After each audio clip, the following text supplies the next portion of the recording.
Жогорку кеңештин аппараты өткөн аптада социалдык тармактарга тарап кеткен документ боюнча иликтөө иштерин аяктады.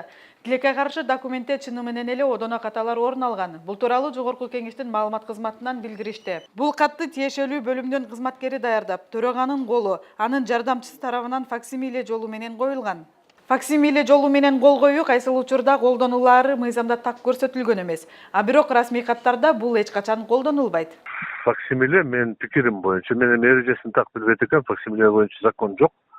Менин оюмча, эгерде ал 1000 кишини куттуктап атканда, же шайлоочуларга кайрылып атканда, ошондо кол коюу убакыты жетпейт, ошондуктан колдонот. Ал эми ушуга окшогон каттарга эч качан факсимиле колдонушка туура эмес да. Ал депутаттын атынан сунуш берилип атат. Демек бул тирүү кол болуш керек да. Бул туурасында төрага кайсыл учурда факсимиле жолу менен кол коюуга укуктуу экендигин тактоо иретинде кайрылганыбызда маалымат катчысынан төмөндөгүдөй жооп алдык. Давайте я не буду комментировать, Кымбат. Я вам еще раз сказала, что мы ограничимся тем, что мы написали. Вы опять задаете наводящие вопросы. Не взять вашу трубку я тоже не могу.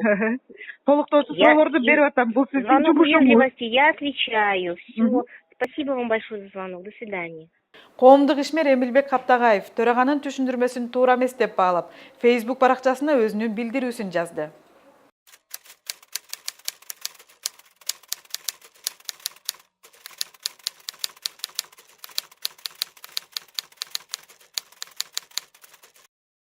Мындай катаны оңдоого аракет кылган кызматкерлер ишти артык кылабыз деп жатышып, тескерисинче тыртык кылып алышты.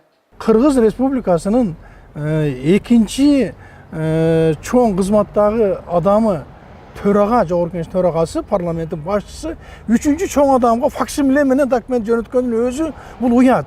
Ушуну шылтоо катары таап, ушу төраганы дагы бир жолу ыңгай сабырга калтырбаш керек болчу да. Менимче бул абдан эле бир коник, абдан эле бир жарабаган нерсе болуп калды бүгүнкү күндө.